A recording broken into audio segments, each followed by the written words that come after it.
بسم اللہ الرحمن الرحیم۔ علی امیر المومنین لٹی ہوئی مستورات پہ اور بیویوں پہ، وہ بھی کچھ مسلمان اور کچھ کافر، خبر غم سنتے ہیں علی تو کتنے غمگین ہوتے ہیں۔ میں اس کو یوں کہوں گا، نہج البلاغہ میں 2 مقامات پر جناب امیر المومنین نے گریہ کیا، روئے علی اور اتنے روئے کہ فرماتے ہیں اگر اس پہ روتے روتے کوئی شخص مر جائے تو حق بنتا ہے مر جائے۔ ذرا دیکھیے، یہ درد بھرے جملات ہیں، میں شاید سمجھا نہ سکوں۔ نہج البلاغہ کا خطبہ نمبر 27 ہے۔ انبار کے علاقے میں حاکم شام کے فوجی آتے ہیں، شہر کے سپاہی باہر دفاع میں مصروف ہیں، وہ شہر کے اندر گھساتے ہیں۔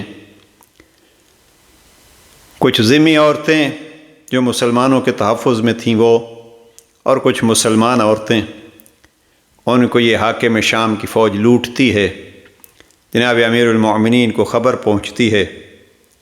جناب امیر علیہ السلام فرماتے ہیں کہ اس کی فوج شہر انبار کے اندر پہنچ گئی اور حسان بکری کو قتل کر دیا، اور تمہارے محافظ سواروں کو سرحدوں سے ہٹا دیا۔ مجھے تو یہ اطلاع بھی ملی ہے کہ اس جماعت کا ایک آدمی مسلمان اور ذمی عورتوں کے گھروں میں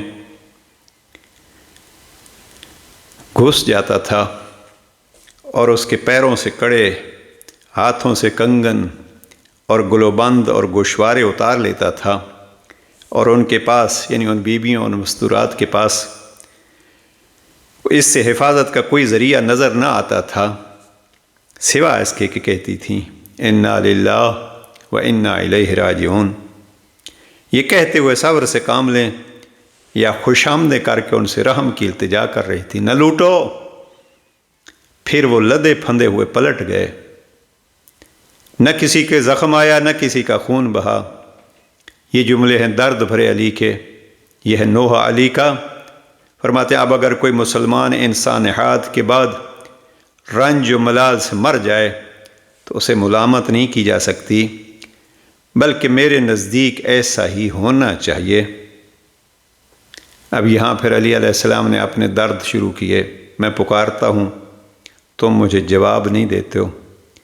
وہ باطل پہ اکٹھے ہو گئے ہیں اور تم حق پہ اکٹھے نہیں ہوتے۔ اب میں بس اتنا عرض کروں، یا علی، یہ ذمی عورتیں، یہ مسلمان اور انبار شہر کی عورتیں، ان کو کسی کو زخم تو نہیں لگا، ان کے زیورات لوٹے گئے، لیکن شاید ان کے پردے تو نہیں لٹے۔ آپ فرماتے ہیں کاش آپ مرد بنتے اور اس مظلومیت کا دفاع کرتے ہوئے مر جاتے، کسی کو مار دیتے۔ لیکن پھر علی علیہ السلام فرماتے ہیں اگر کوئی ان واقعات کو یاد کر کے مر جائے تو حق بنتا ہے مرا ہے۔ میں عرض کرتا ہوں، اے مسلمانان جہان، یہ علی کا خطبہ ہے، نہج البلاغہ کا خطبہ 27 ہے۔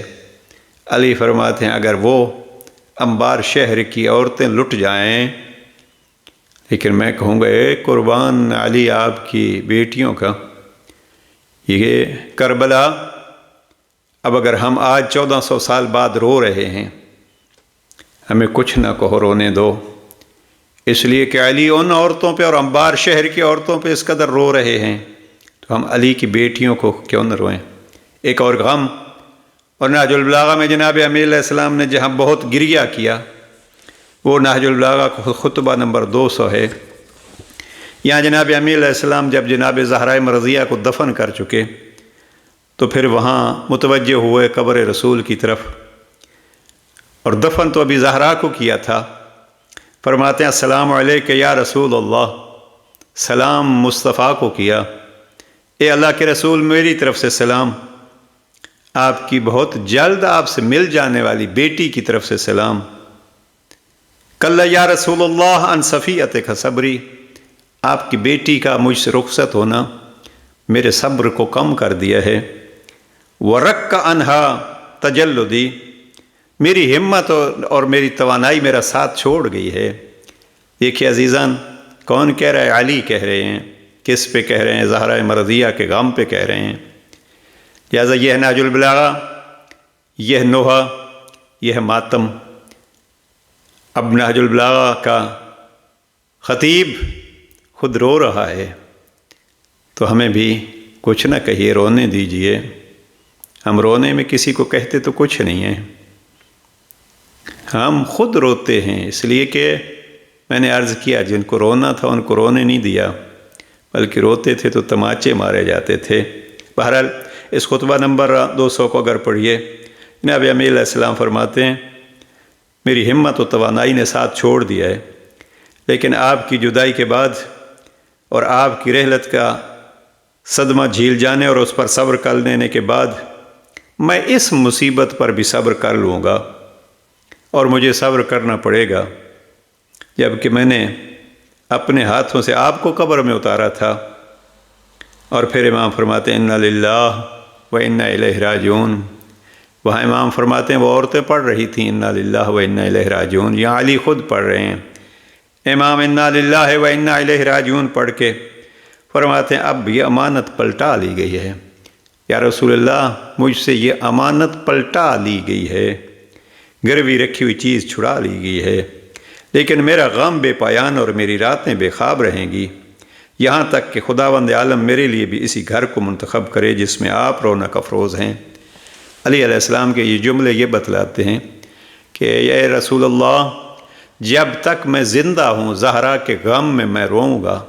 علی ہمیں سبق دے گئے، میں ساری زندگی بھی زہرہ مرضیہ پہ روؤں تو حق بنتا ہے روؤں، اور ان لوٹی ہوئی عورتوں پہ روؤں اور مسلمان روئیں تو حق بنتا ہے روئیں۔ اے عزیزان، زمانے کو بتلا دیجئے ہم اسی لیے روتے ہیں۔ نواسیاں رسول کی تھیں، لیکن مسلمانوں نے کس حال میں ان کے سامنے ان کے بیٹوں کو، ان کے بھائیوں کو، ان کے شوہروں کو ذبح کیا، اور پھر کاش یہ کہہ دیتے ہمارا مقابلہ ختم ہو گیا ہے، اور ان بیویوں کو وہ قید، وہ کوفہ اور وہ شام۔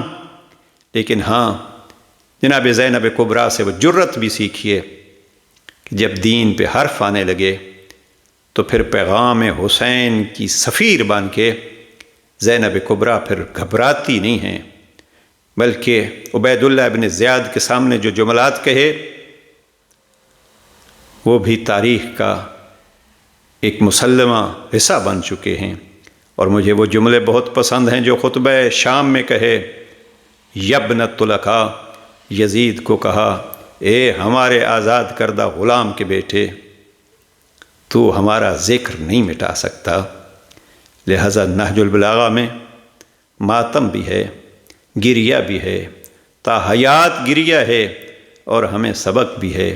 گویا علی کی سیرت پہ ہم چلیں گے تو علی کی بیٹیوں پہ بھی روئیں گے، زہرہ مرضیہ پہ بھی روئیں گے، اور ان اجڑی بیویوں پہ بھی روئیں گے جن پہ علی رو رہے تھے۔ عجب یہ ہے، میں اس خطبے کی زیادہ وضاحت نہیں کر سکا۔ خطبہ 27 کی علامہ مفتی جعفر حسین مرحوم نے یہاں لکھا ہے کہ جناب امیر علیہ السلام نے ممبر سے ان عورتوں اور ان لٹے ہوئے افراد کی مدد کے لیے پکارا، کوئی نہ آیا تو علی ممبر سے اترے اور چل پڑے اس طرف۔ چلتے چلتے دور ایک جگہ پہ پہنچ گئے، وہاں یہ سپاہی بھی پہنچ گئے، افراد بھی پہنچ گئے۔ مجھے بڑا وہ گریہ آیا اور رویا میں اس پہ، علی جیسا طاقتور۔ لیکن مفتی صاحب نے لکھا ہے کہ بعض شارحین نہج البلاغہ لکھتے ہیں علی اس غم سے اٹھ نہیں سکتے تھے، بلکہ یہ خطبہ لکھ کے دیا اور کسی کو کہا کہ پڑھ دو۔ اب یہ ہے علی کے غم۔ آئیے علی کے بیٹوں کے اور بالخصوص علی کی بیٹیوں کے غم منا کے ہم دین اسلام کی عظمت جانیں، جس عظمت کو بچانے کے لیے انہوں نے اتنا غم سہا۔ والسلام علیکم ورحمۃ اللہ وبرکاتہ۔